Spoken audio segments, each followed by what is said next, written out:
have the shades on today, which fucking sucks. I'm driving the wife's car to work because my car had to get I had a little ding in the windshield, so I had to go get it filled with that liquid shit. So she had to take the car.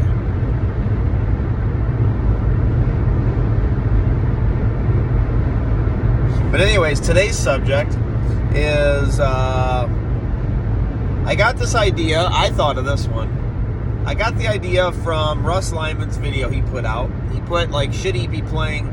He's asking himself, he's asking the community if he should finish this game that he's working on. This game's kicking his ass, called Cathedral. It's kicking his ass. He's put a bunch of time into it. He's now he's kind of getting pissed off, wanting to quit, you know? And so, short answer to that is, yes, beat it. You've devoted that much time to it, you might as well beat it. That's what I always say. But, yeah, he put out a video saying that, and he thought, he was talking about in the video how he, played this game, and played this game, and played this game, and he came back to this game. And I was thinking, that's where it's a dangerous game. In completing what I'll call your projects. When I start a new game, it's sort of like starting a project, and I like to get my projects done. So, how many games do you start before you're going to go back to your project? And what can happen is you get caught up playing 3, 4, 5 different fucking games, and then guess what?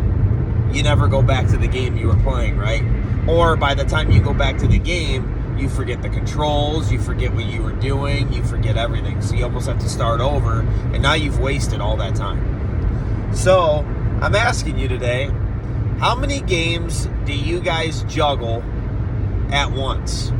Like, when is it enough? How many games do you guys play to where it just becomes, okay, that's too many? Me, I usually do like 3 things at once. But 2 or 3 things at once. I won't really go above that. And I feel like the only way I'll go to 3 things at once is if I have something like a sports title in there. Like, for instance, I'll just go back to games I've been playing. Okay, I might be playing Mario Wonder and RoboCop, and I'm only playing those 2. And I won't move on to another one unless I'm playing something like Madden. Because Madden is different. Madden's like not going to make me forget anything. That's just a different experience, I finished Madden, and now I might start a, WWE 2K23 season. Again, that's kind of sports, So sports to me is different. It's like it doesn't mess with me. And I'm still working on my action games and stuff like that. With retro, depending on how hard it is, my advice, and this is kind of going into Russ's video also, my advice is when something is difficult, you have to just spend time with that. You have to keep playing that. The more that you forget it, the more that you walk away from it, the more you're going to struggle, because your skills are going to not be honed in. They're going to be less. So you're going to you want to try to beat Battletoads, you need to play it every day. And don't be playing other games, because you're going to forget shit then. Now, do you get up and walk away from it? Yes, but that means you get up and walk away from it and you're not playing any games. You get up and walk away and you go do some like housework you need to do. Or you're going to work. Or you're going to go hang out with some friends, or hang out with the wife and go watch a movie. Then you come back to the challenge.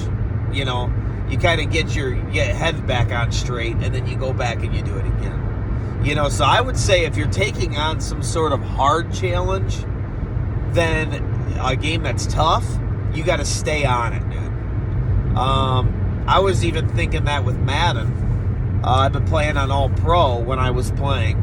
I'm not playing so much anymore. I played through a season of it, and I kind of got tired of it.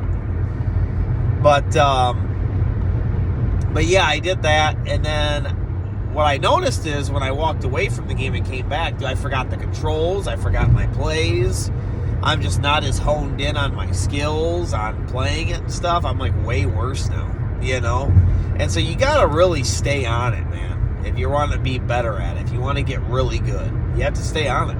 You know, walking away and playing other games is going to fuck you up. That's what's going to do.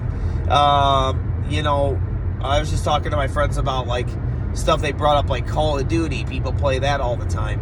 You know, if I was going to play that online and I was going to try to get good at Call of Duty or something, you have to play that every day. You have to be on it every day.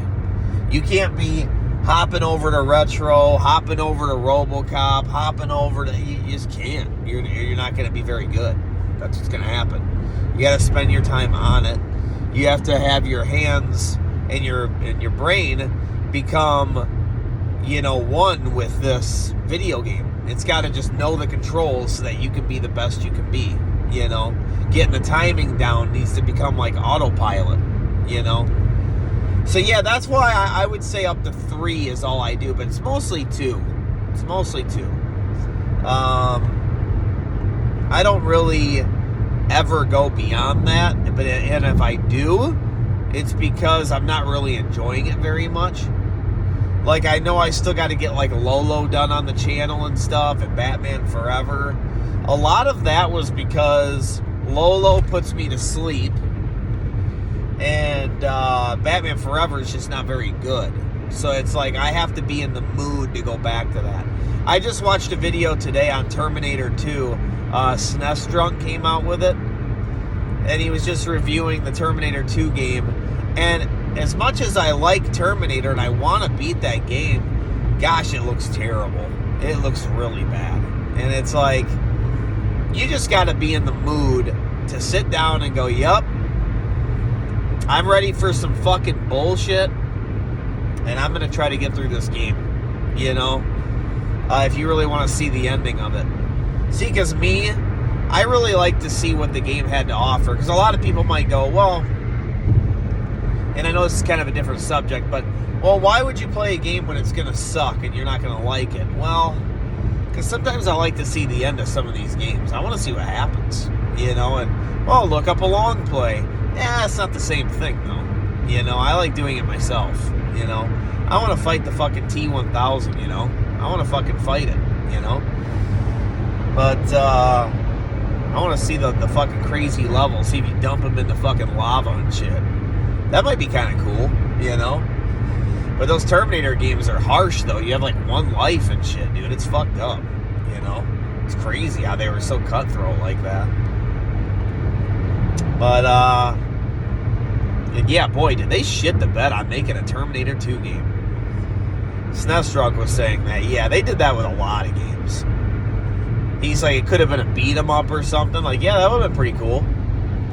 If you were just, Arnold and you're walking around fucking beating the fuck out of different Terminators and shit. I mean, it wouldn't follow the movie, but that'd be cool, though. But even going with the kind of game that they were going with, they could have done way better than that. Dude, that was bad. What were they fucking thinking, dude? The driving sections? Like, why? What the fuck were you doing? You know, what a stupid idea. That was really bad. But, you got to scratch your head at the developers on that one. And I know that maybe they didn't have a lot of time and stuff, but man, I mean, if you didn't have a lot of time, they put a lot of thought into the game. It's just a lot of stupid thought. Holy crap. You have one of the best licenses you can fucking work with, and that's what you did? Because one thing is, people talk shit about the RoboCop game, like RoboCop 3 on Super Nintendo. Like, I had fun with it. I thought it was fine. I didn't think it was fantastic and great or anything like that, but I mean, I liked it. That was cool. You know, RoboCop versus Terminator, I still got to beat that game. That game it seemed awesome. But I'm getting off on a tangent here. But the answer is 3. 3 games, probably. I try to, like, play one sports game and then a couple of action games. But like I said, when you're taking on something hard, you know, that's difficult, you got to memorize a lot of stuff, you got to focus a lot more than that, dude. You have to play it every day. So, this little side note here, going out to Russ Lyman, if that Cathedral game is really giving you that much trouble, you got to stay on it, man. Don't play other games. You got to stay on it if you really want to get through it. Because playing other games and getting off of it not only is going to deter you from finishing it, it's going to keep putting it down the line, but when you get on it, you're going to get your ass kicked for a while because you're going to have to get used to it again, you know, and you're just prolonging everything, you know. Just fucking dive into it, go get it, man, go beat it. You're so close, you know. Yes, that's my advice. But yeah, I play 2 or 3 at a time. What's your guys's? What amount do you guys play? Let me know in the comments below. I'll talk to you later. Ah!